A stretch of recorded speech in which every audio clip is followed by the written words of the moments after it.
Hello everybody and welcome back to my channel. It is Binky here today and we are with Born to Stand Out. Okay, so basically we're down to 1 cent. I mean, we have more, but they're these type and they're really small. And I don't really care for these, so I have to transfer them or put like a sprayer in it briefly. They're the dab-on kind. It looks like Lucky Scent has changed and they don't do that anymore, and that's a good thing because nobody wants to live that way. Yeah, dabbing it's not going to be enough. So it's just not to really get the full force of the scent, but there you go. And I forgot to say what this one is. So this is the last one of the sampler collections that I have. I think they've changed slightly, but this one is Mad Honey, and I'm curious to see how this one is because I have one that I really love from Zoologist, which is B, which is right up there. And I absolutely love that one. It will be $210 for 50 milliliters. And while others have described BTSO's Mad Honey as a sticky honey gourmand, we kindly differ. The roses in this beautiful composition must not be overlooked in its classic elegance, which is indeed dipped in sparkling honey. It's almost as if your grandmother and daughter are strolling hand in hand in the room, each doused in their favorite perfume. A hallucination perhaps, but one we want to last. Why would it be a hallucination? It could happen, but then it could be a hallucination. I don't know. It's not for me to decide. Just licking it makes you hallucinate. Just licking it makes you hallucinate. What is making, and this is why I love reading this, is what's making me hallucinate? I don't know. Safety first. So, the notes are pink pepper, rum, honey, Damascene Damascena. I think they're like, is it like Damascus rose? Let's just say rose. There you go. Somebody's like, is this?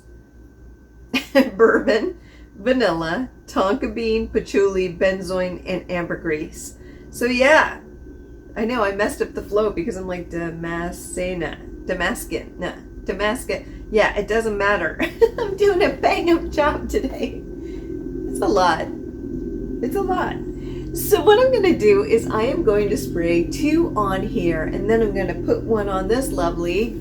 It's long, so I have to spray it down there. And we'll also put it on this paper, which I'm finding to be useless, but it's not useless. It has a purpose. It's just not a realistic purpose sometimes. So there you go. But here we are. Interesting. Smells nothing like bee. And I think part of it is because this does have rose and rum, which has nothing to do with that. So this is interesting.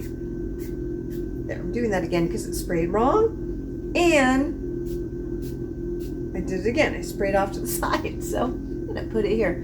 Ooh. So immediately, it was a lot of sprays. It's kind of unfair, but they were half sprays. So immediately you do get that honey. The honey does come through. Ooh, it's strong on my hands. So you get this beautiful honey scent, but it's not like, yes, it's honey, but it's almost like when you deep dive into like the hive and you pull out a chunk, it's that rich honey smell to it. And that's what I'm getting immediately. It's almost like you have it in your hand, that like part of the honeycomb, and it's just dripping down. That's what it smells like. So this one is extremely honey based. Yes, it does remind me of bee from Zoologist, but only that component, because this one is pulling out, though I'm not getting the rose, I'm definitely getting a rum, but I'm definitely getting that rum. I'm definitely getting that honey. But those are the 2 main scents. Now, I am getting a little tickling in the nose, and I think that has to do with the pink pepper, because I'm feeling it here and up, which I tend to get those pink pepper scents. They tend to go straight up into my sinuses, and that's what's happening now. So definitely getting that. But this one is big. Like it's out there. So it's vanilla, and the vanilla is coming through. So it's honey, rum, vanilla with pink pepper. Very interesting, but let's try it here in the wrist. Yeah, definitely that pink pepper on the wrist. Pink pepper and almost a medicinal scent. And I think part of it is the honey. It smells like a honey a honey cough drop here more than it does when it's just floating in the air. Yeah, it smells like a honey cough drop with pink pepper because that's going straight up into my brain. It's like, I doubt it's going that far, but you know what I'm saying. Yeah, so not the rich honeycomb scent, but like a cough drop, honey cough drop with pink pepper. But let's try it here on the shirt.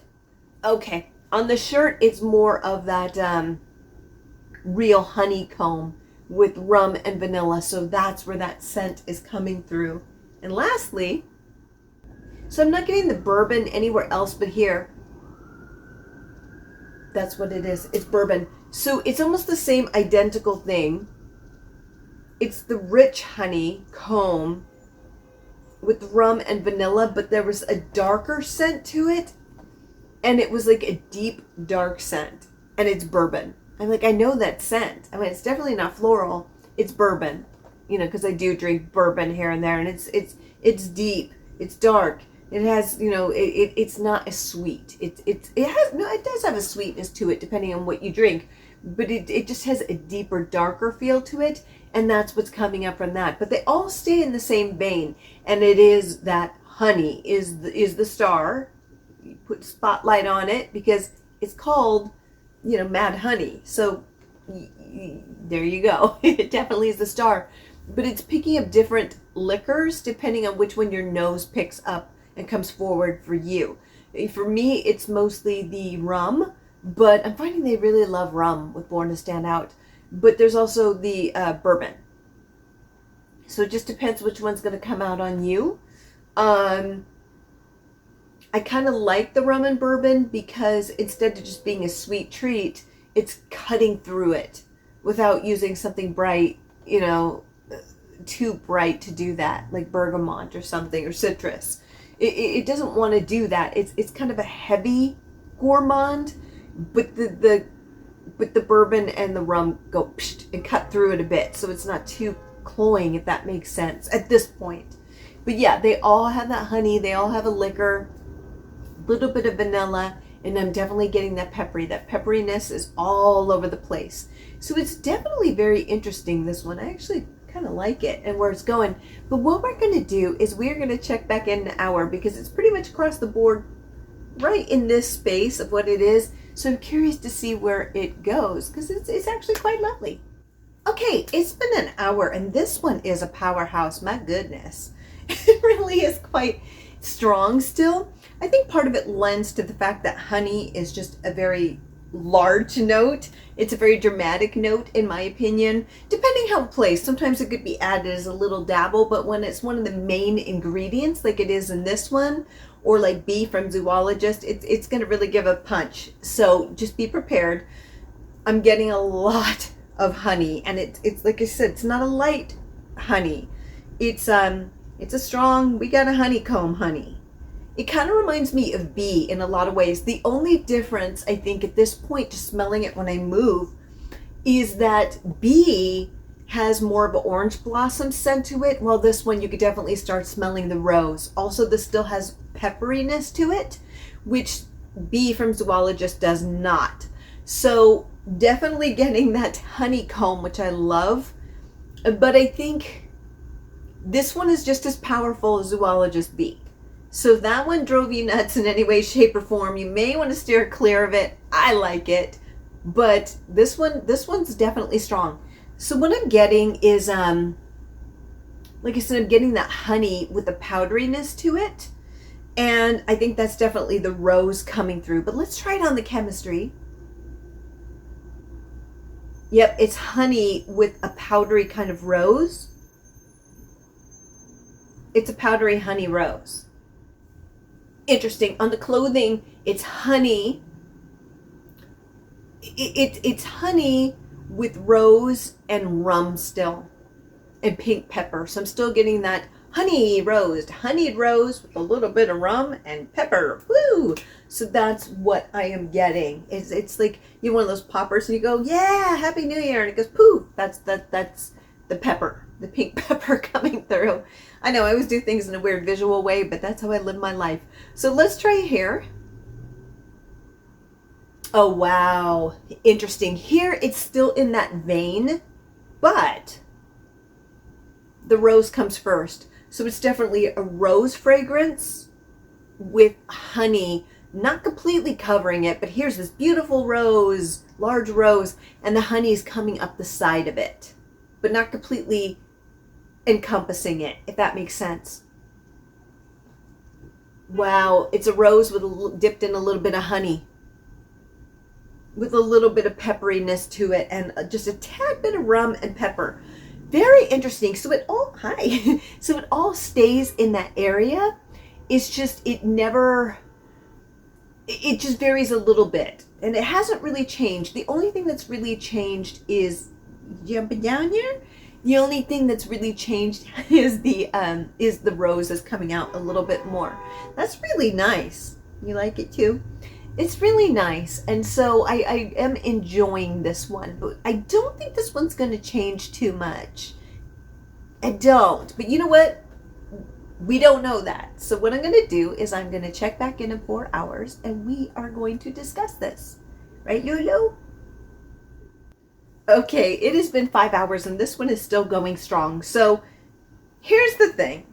This is leaning more towards a gourmand, but I was going to say it's not overwhelming, but I think, okay, if you don't like honey, especially not a light kind of honey, but this is very much a honey scent. If you are aware of bee, because mostly I've done niche brands on here at this point, you know that one is really strong if you've smelled it. If you haven't, just imagine covering yourself in honey and walking around. You know, that's what it's like. But not just honey, like natural from the hive honey. It's very strong. So this is like a gourmand, but if you do not like honey scents, but I don't think you would buy this anyway because it's mad honey.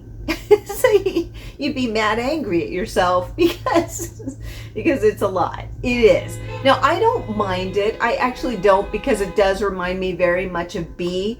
They are two different scent profiles, but the main thing is that honey coming through. And so because of that, this one can be a bit polarizing, I think, especially because of the strength of it. I don't think you can have a honey scent like this and not have it be very powerful.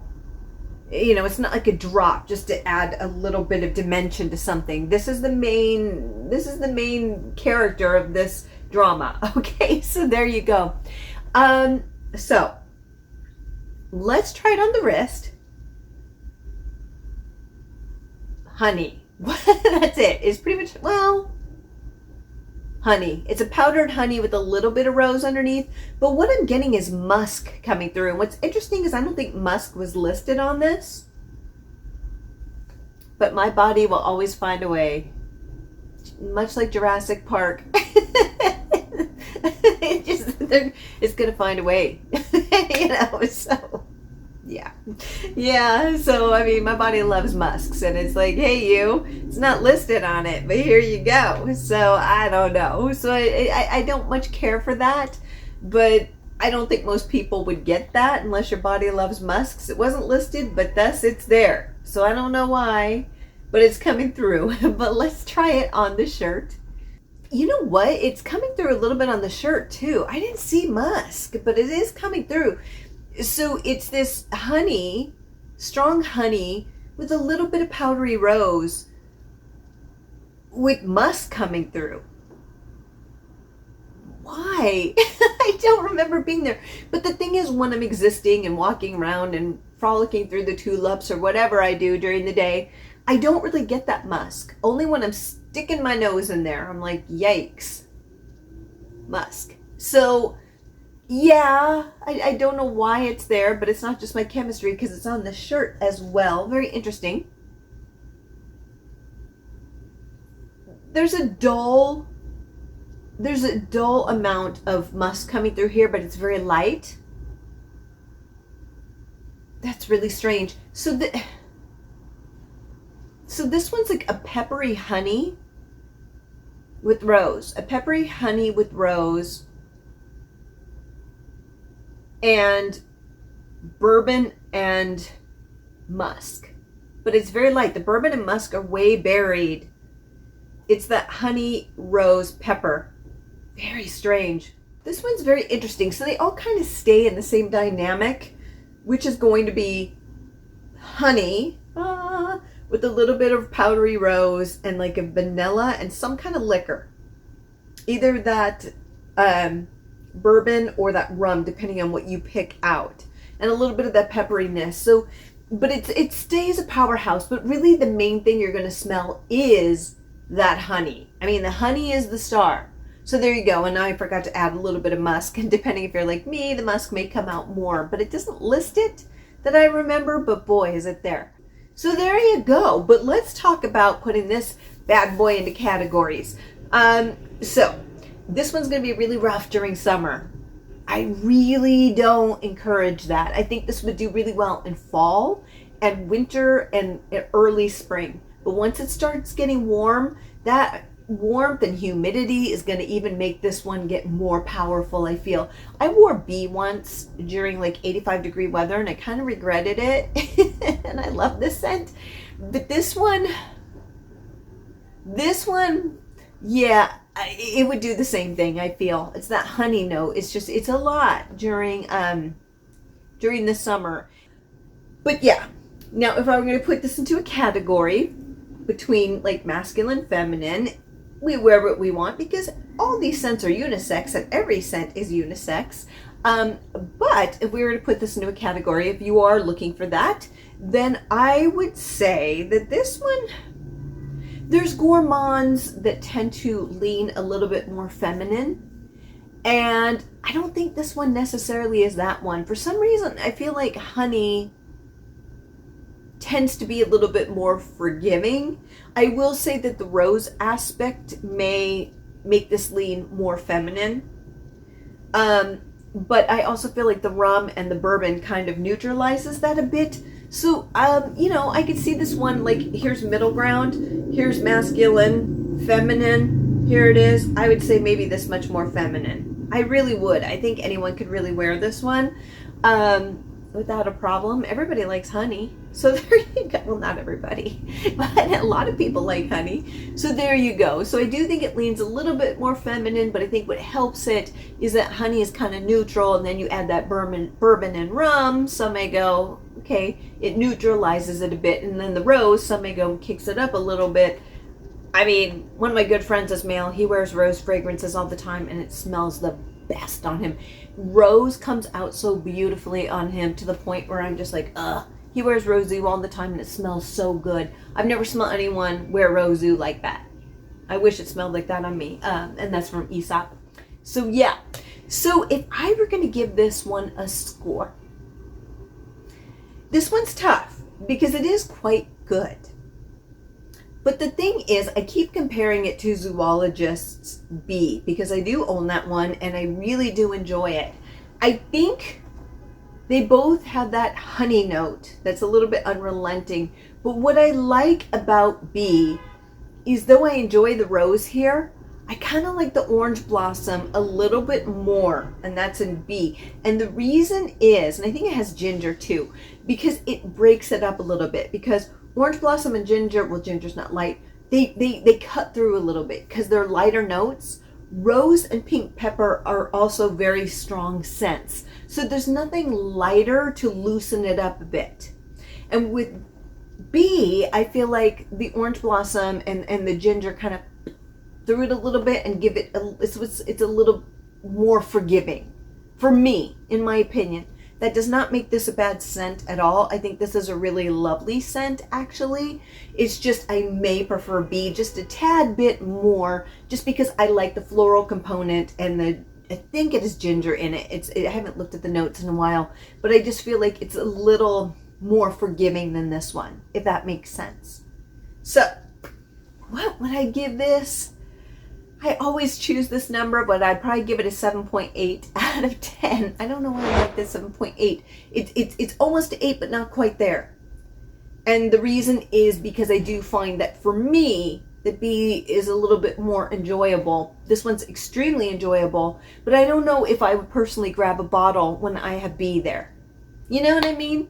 So there you go. But it's still fantastic if you prefer rose and pepper compared to orange blossom and I think ginger in a honey component. Then get a sample of each and see which one you like and see which floral works better for you. I think that's the best way to go about this. So yes, that is my review of Mad Honey. And with that, have a fabulous day, my friend. Unless you are here for the K-drama suggestion, which is coming up right now. Okay, so this one's a fun one. So a drama, more of a crime drama, and I think this one was pretty popular. And I've read other people's lists, and sometimes I'll do that. And I watched this one about 1.5 years ago, and I was like, oh, this one sounds interesting. So I decided to watch it. And I don't regret it, because I'm not normally into crime dramas, but this one was pretty darn good. And part of it is because there's a psychological aspect, and my background is in psychology and the arts. And so, of course, it intrigued me, and I'm like, oh, I want to see this one. So it didn't disappoint. So there you go. This one is called Flower of Evil. Now, I can't say too much about it because if I do, it's going to ruin the whole ride for you, and that is not what I want to do. So if you like crime dramas with twists and turns, this one may be for you. It's really good. It's really good, and a lot of people recommend it, including myself. But I don't want to give too much away. But basically, there's a happily married couple, and they have a daughter. And one's a police officer, and the other one's kind of like a metal worker, like not a blacksmith, but he makes art and things, I think, from metal, from memory. I think that's what he does. And basically, they have the perfect relationship. But it turns out that her husband is actually hiding a dark past. And he also has an antisocial personality disorder. Which I argue a bit, and I think it's kind of argued later on down the line. Now, it plays part into it because he basically, without giving away too much, because it is part of the plot that's listed, is related. He is the son of a notorious serial killer. So his wife, after kind of following him because he's doing sketchy things, including keeping somebody in his basement, but that's a whole different thing, starts to suspect him because her Spidey cop senses start kicking in, and she's like, wait a minute, my husband may be this guy. And so she starts getting a bit concerned. She also finds out later that he basically is a psychopath / sociopath. Probably doesn't know which one. Psychopaths are born, sociopaths are created. And he has a hard time reading people's emotions and things. Now, I will say that this is pretty common for people who are raised a certain way. But I think what's important to point out is that sometimes people can have sociopathic traits, and it doesn't make them a sociopath. They can have narcissistic tendencies or sociopathic tendencies without actually being that. It can just be that their upbringing was so devoid of emotion and understanding of other people that they get lost a bit. And so that's kind of what I thought about this character. That's up for you to interpret, but certain things at the end and the way that he behaved made me kind of go, But then again, psychology and K-drama sometimes could be a little bit under-researched. So there you go. Same thing in American dramas. It's like, nobody wants a textbook, I guess. So there you go. So, but basically, she needs to figure out, is he the real serial killer, or was he assisting, or is it somebody else? And so the whole thing starts to unravel. So it basically comes down to, here's a person that you were in love with, here's a person that you trusted, but these murders are starting up again. And it's like, who do you trust? He's telling you one thing, you thought you knew this person, but there's this dark side that he's been hiding. And all these secrets, which I can't give too much away because it'll ruin it. And that's half the fun of watching these. And it's like, do you trust your instincts, especially as a cop? Or is, you want to believe this person's innocent because you love them, and trying to navigate this relationship and what the truth is.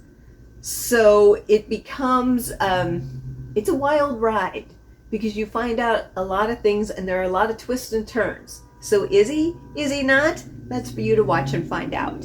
So yeah, unfortunately, I can't tell you too much, but it's really interesting if you're into the antisocial personality disorder, which does come along a lot with people who are serial killers. All serial killers are psychopaths, but most psychopaths are not killers. So I just want to state that. But if you like antisocial personality disorders and seeing this and seeing if he is or he isn't, there's a lot of questions in this, which makes it interesting. If you like crime dramas, is he, isn't, is she going to stay with him, is she not? Like, figuring all that out is really kind of cool. It's a really great ride, really good acting, especially from the lead male. I really enjoyed this one. I'm not normally a crime drama kind of gal. So yeah, really enjoyable. So there you go. What will be next? I don't know. We have like 12 or 13 left, and I don't know if I can recommend that many more dramas.